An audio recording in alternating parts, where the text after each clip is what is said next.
is up, everybody? This is Power to Womxn, and this is the 39th episode. You might have noticed something different about me. Yeah, I got a haircut. Like I've been saying, I've been wanting to shave my head for such a long time. You've seen Ellie there. And I just finally did it, because I figured, why not? I've never had short hair in my life, and what's stopping me from shaving my head? And I was a little scared because, you never know how people are going to react. They could say, oh, you're ugly, stuff like that. You never know. And so I was a little worried, but at the end of the day, it's I don't care. My hair's going to grow back, and I feel like I'm really going to like it, and I don't care what anybody else thinks. You know what I mean? And so I just did it.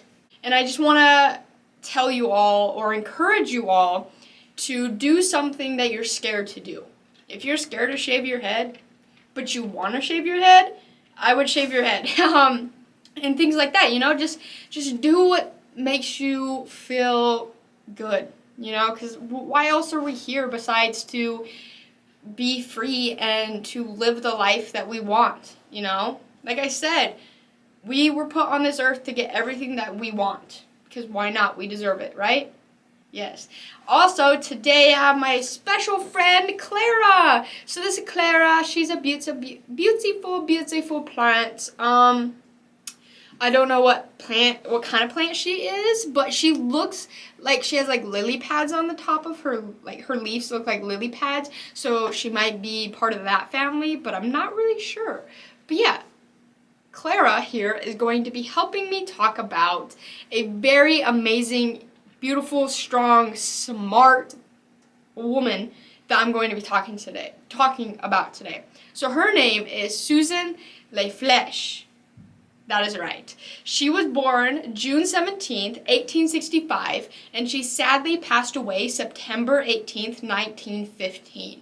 So she had a pretty long life, but it was sad because towards the end, it wasn't good towards the end, but we'll get there. So she is in fact a Gemini, which is kind of cool, So she was born on the Omaha Reservation in eastern Nebraska. So she is actually a Native American, or she was a Native American, and she lived on the Omaha Reservation, which is really cool. I've never personally been there or seen it, but I think it would be really fascinating to go and see this reservation because I've heard a lot about it. So she is actually the youngest of 4 girls, and she also has an older half-brother. So she has lots of siblings, which is really cool. You know what I mean? So, in fact, when she was born, her parents actually didn't give her an Omaha name because they didn't want her to be discriminated against or set back in the world, because as we all know, Native Americans are not treated fairly, and they weren't treated fairly, especially back then when she was alive. They were not. And I'm very sad that happened. So, in fact, they didn't want to give her a name that would set her back in any way, so they gave her the name Susan, which, as a lot of people know, that's kind of like a white person name. But I thought that was kind of interesting to learn about that, because you never think about that sort of thing, or in fact I never have thought about something like that, but it's very sad that they couldn't give her a traditional Omaha name just because other people would discriminate against her, which is very unfortunate. And in fact, they wouldn't let her get the traditional face tattoos that a lot of Native American women would get in the Omaha tribe. They didn't allow her to get any of those because, with the name, they didn't want her to get discriminated against or set back in any way. Also, her father and an older sister actually encouraged her to speak English, so that way she would be bilingual. So that way she would know the Omaha language plus the English language, which I thought was really cool. I always think it's really cool when people know more than one language, because that makes you really freaking smart. You know 2 languages, whole languages, which is fascinating, I personally only know 1 language really good. I know a little bit of Spanish just because I have Mexican, so I know a little bit of Spanish, but Other than that, I really don't have any experience with that, but I always think it's really cool when people know multiple languages. So as a child, she witnessed a sick Native American woman go to see a white doctor to get help, but the white doctor actually refused to take care of her because she was a Native American and she was a woman. He wanted to see her, and sadly, that woman actually died. And that's kind of what triggered Susan to become what she is known for today. So what she's known for today is being the first Native American woman to ever receive a medical degree in the United States. Yeah, that's right. The first, which wow, you know what I mean? Like, that's freaking amazing. But that whole event really triggered her to be like, you know what, why are we doing this? Why are doctors denying to help people just because they're different? And she really was like, this is not right, this is bull crap, and I'm going to change it. And I thought that was really cool that she decided to change it, and she did. She made huge achievements for Native Americans and women across the world and the country. So I want to thank you, Susan, for doing all that. You know, that's freaking amazing.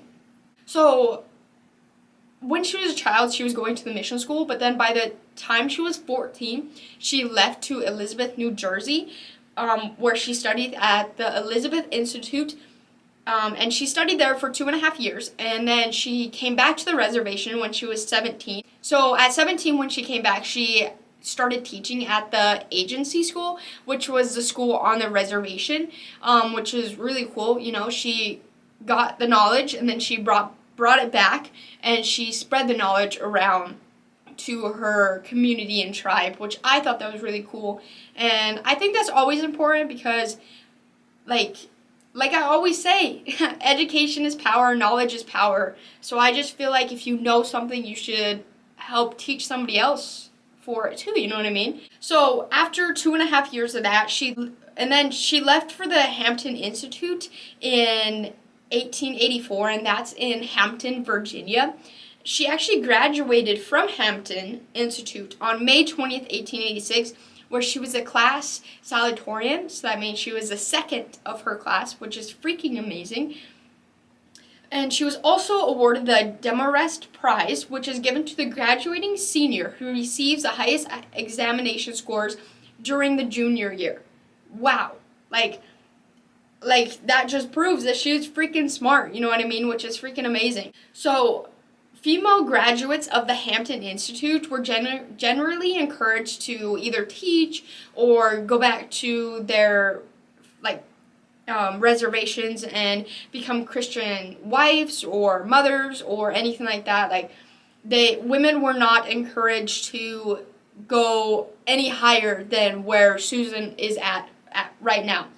They did not encourage her to do this, but she actually decided in 1886 to apply to medical school, and this is freaking amazing because, fun fact, in the Omaha tribe, the healers were generally women.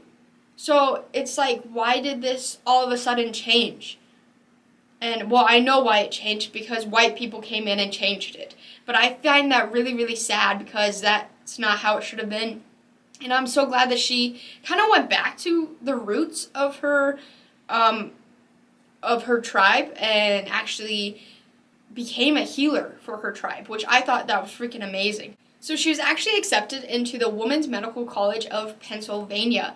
And this school was actually established in 1850 and is one of the few medical schools on the East Coast for the education of women, which is freaking amazing that there was institutions out there like that at that time. It's sad that there weren't more, but I'm glad there were at least a few. But she needed help to go to school, as most people do. You know, most people don't have the money to be able to just pay for school outright, you know what I mean?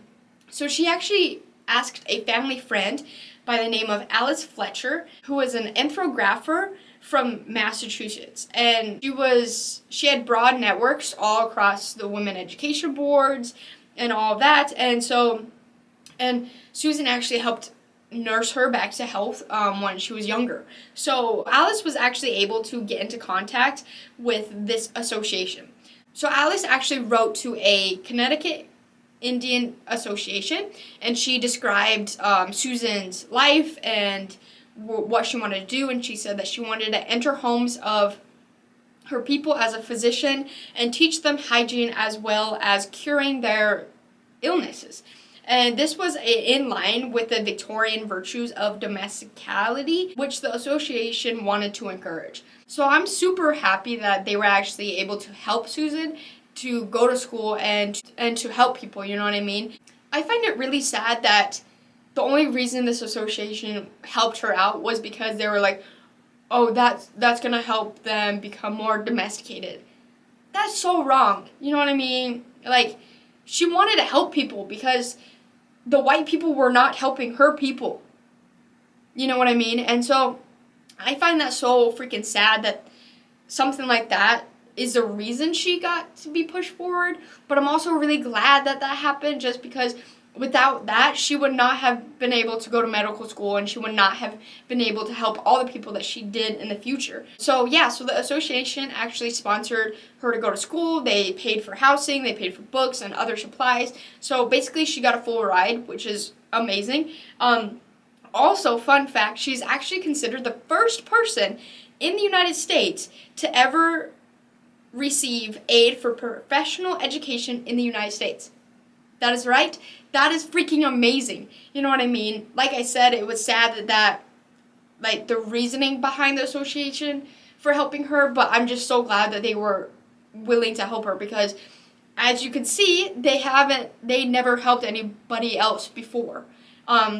So that's amazing that they helped her go forward and to get educated, which is amazing. But what I found was really sad and not right was association made her promise to stay single during her education, plus 2.5 years after her graduation, so that way she could stay focused on her studies, which is like, really? She had to be single for that?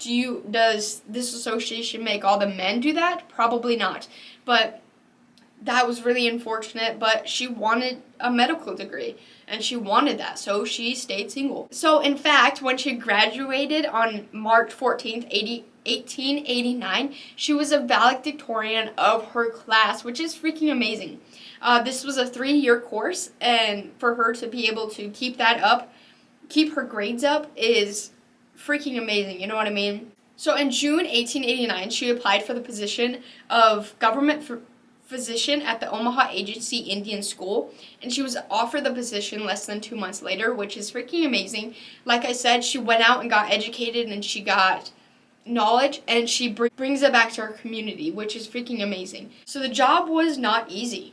Most of the time she had to work 20-hour work days, and between the time that she worked there, she saved 1,300 people, which is freaking amazing, because who else were going to save those people, you know?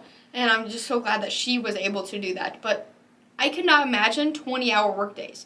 That just, wow. But I'm so glad that she was able to push through that, and that she was able to become strong enough to be able to do that. You know what I mean? So in December 1892, she unfortunately became very sick and was bedridden for several weeks. She was forced to take time off in 1893 to care for her sick mother, and also to kind of recover herself also. So she actually resigned from that government physician position in 1893 to take care of her dying mother, because she believed that putting family first is more important than work. And I totally agree with that. Even though she was helping other people not be sick, she needed to give all her time to her mother, because she knew that her mother probably didn't have that much longer, and she wanted to spend time with her. So that was very unfortunate, but she made it through, you know. So yeah, so she, for most of her life, suffered from chronic illnesses. So in medical school, she had been bothered by trouble breathing, and after a few years working on the reservation. She was forced to take a break to recover, like I said, and she took that break because she was suffering from chronic pain in her neck, head, and ears.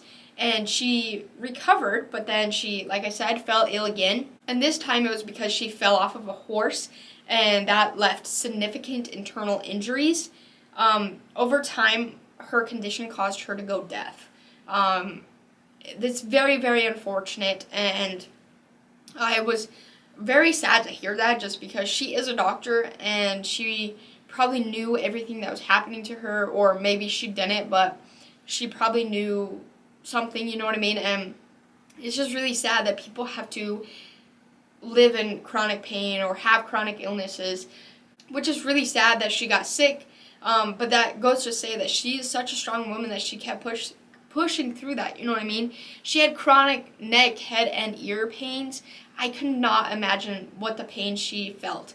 I bet it was unbearable some days, and it's very unfortunate that she went through that. So it's been a year after she resigned from that position. So in 1894, she actually met and married a Henry Picot, and he was a Sioux Native American. He had been married before, and he actually divorced his wife, but Susan's family and friends were very surprised about the marriage because they did not think that they were good together, and stuff like that. So they were like, whoa, what are you doing with this guy, you know? But they were in love, and so they were married. And then, in fact, they actually had 2 sons, one by the name of Carl, and he was born in 1895 or 1896.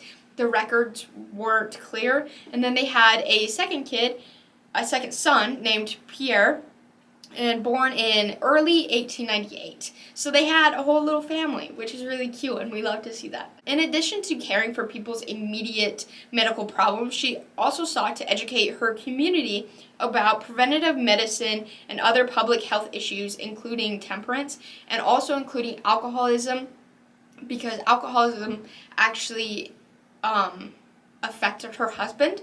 So Henry was actually an alcoholic, and Henry unfortunately died from tuberculosis, which was enhanced and inflamed by his alcoholism, which is very sad, but she wanted to help educate her community to make sure that that didn't happen again. So she actually opened a private practice in nearby Bancroft, Nebraska, and she was actually there treating whites and Native Americans, and which I thought that was really freaking awesome, because like, she could have totally been like, no whites allowed, you know what I mean? Because, like, that doctor that kind of started her whole love for medicine first denied that Native American woman. So I thought that was really strong and brave of her to be like, you know what, no, I'm going to take care of everybody because I'm a doctor and I can take care of everybody, you know what I mean? So she actually served on the health board of the town of Walthill and was the founding member of the Thurston County Medical Society in 1907, which is freaking amazing, because we always need more people to represent people of color and people of minorities, which I thought that was really cool that she, being a Native American woman, stood up and was on the board of big organizations, which is freaking amazing. So she was actually also the chair of the State Health Committee of the Nebraska Federation of Women's Clubs during the first decade of the 20th century, which is freaking amazing, like I just said. So from her time in the medical school onward, she was also campaigning for the building of a hospital on the reservation. And that hospital was actually completely built in 1913, and it was later renamed in her honor. This was the first privately funded hospital on a reservation, which is freaking amazing that she was able to do that. She was the first of a lot of things, you know. She was an amazing, brave woman that I'm so glad that was alive and able to do all these amazing things. So her most important crusade was the tuberculosis outbreak, which killed hundreds of Omaha people. And like I said, it also took her husband, which is very sad, but she was trying to help fight that, you know what I mean? Which I'm sure was not an easy task, but she pushed through it and she got through it. So by early March 1915, she was suffering greatly, and she actually unfortunately died of bone cancer on September 18th, 1915, which is really sad and unfortunate, and nobody deserves to go out like that, but it happens. But I'm just so glad that she got to live a full life full of many firsts, of many accomplishments, of many love and joy and all the abundance that I'm sure she was given when she was alive. And so the reservation hospital in Wat Hill, Nebraska is now a community center and is named after her and was declared a National Historic Landmark in 1993, which is freaking amazing, you know what I mean? Also in 2019, a statue of her was dedicated as part of Hampton University's Legacy Park, which is awesome. That's where she went to school, and so for them to build a statue of her to bring that back is freaking amazing. On October 11, 2021, Nebraska's first officially recognized Indigenous Peoples Day, a bronze sculpture of Dr. Susan Le Flesche Picot was unveiled by her descendants on Lincoln's Centennial Mall, which is freaking amazing. You know, like I always say, if you do amazing things, I believe that you should be awarded for those amazing things, and you should be seen for all the things that you have done. And she did a lot, and she did such amazing acts of kindness and acts of giving life, you know what I mean? She was a doctor. She saved people's lives, which is freaking amazing. And she is such a beautiful, smart, confident, brilliant, all the great things in this world. That is who she was. And so I'm just so glad that I found out about her. So she is such an amazing woman, and sadly, this is also the end of her story. So I hope you all enjoyed the story of Susan Le Flesche. She was an amazing woman who did amazing things, and I hope you all just go learn more about other amazing women out there who are doing amazing things. And I also want to say thank you, Susan, for doing all the amazing things that you did, and for pushing forward and being strong and confident and beautiful, you know? So I guess it's time to get into the positive segment time. Woo! So today I have another pre-read one, and so I'm just gonna read it. So this is about reducing the waste of surplus food, which, as we all know, is a huge problem because a lot of people throw away food. That's usually not bad, you know? So let me read this to you. So every day, huge amounts of food are thrown away as supermarkets offload produce that has passed its best before date. Restaurants, cafes, and bakeries dispose of uneaten meals and foods for similar reasons. Now an app called Too Good To Go is reducing this waste. Devised in Copenhagen, the app offers users in 14 European countries access to unsold, safe-to-eat produce from participating suppliers. The food is heavily discounted at about a third of the regular price. So this app was launched in 2016, and Too Good To Go has now been downloaded by 22 million people in Denmark, Norway, Sweden, Germany, France, the Netherlands, Belgium, Spain, Austria, Italy, Poland, Portugal, and the UK. Users can see which outlets in their neighborhood have surplus food available that day, which they can pick up at closing time. The app helps households on restricted budgets, providing an estimated 100,000 meals a day, and also plays a part in mitigating climate change. Food waste contributes to 8% of global greenhouse gas emissions, says Meet Like, Too Good To Go's CEO. Together we can fight food waste and ensure quality surplus produce doesn't end up in the bin. Our mission is a world where food produced is food consumed, which is freaking amazing, and I so wish that the United States would allow this app, because like I said, there's so much food that is thrown away that's not bad, you know? Most of the time, because the best before date is passed, it doesn't mean that the food's still not good. And unfortunately, there's so many starving people in this country and in this world, in fact, that there should be no reason we should be throwing out food. There shouldn't be. If there are starving people out there, we should not be throwing away food that is good. I don't believe in that, and I think it's really fascinating and amazing that there are people out there who agree with me and who are making apps like this to help fight that. You know, that means those 22 million people who downloaded that app have the ability to go get food at a cheaper price and just to be able to have food, you know what I mean? Because a lot of times they don't get food, which is very sad. But I'm glad there's people out there that are helping fight this. So I want to say thank you to the Too Good To Go's app CEO and the whole company for making this app and really pushing this and helping the world, you know, and helping the people of the world, which is freaking amazing. So that was a positive segment. I hope you all enjoyed, and sadly, that was also the episode. I also hope you enjoyed this whole episode. I hope you enjoy listening to me talking about Susan because she is such an amazing person, and so yeah. So you can listen to this podcast on any podcasting medium that you listen to. Also, you can find this podcast on Instagram, Twitter, TikTok, and YouTube at Powered Womxn. Also, if you want to go check out my personal Instagram page at EmilyNichols00, that'd be awesome, and my personal Twitter page at YoungEmily1864. Also, if you want to go check out my other podcast that I do with my brother called the 5 Cent Club, where we just talk about stuff that doesn't make sense.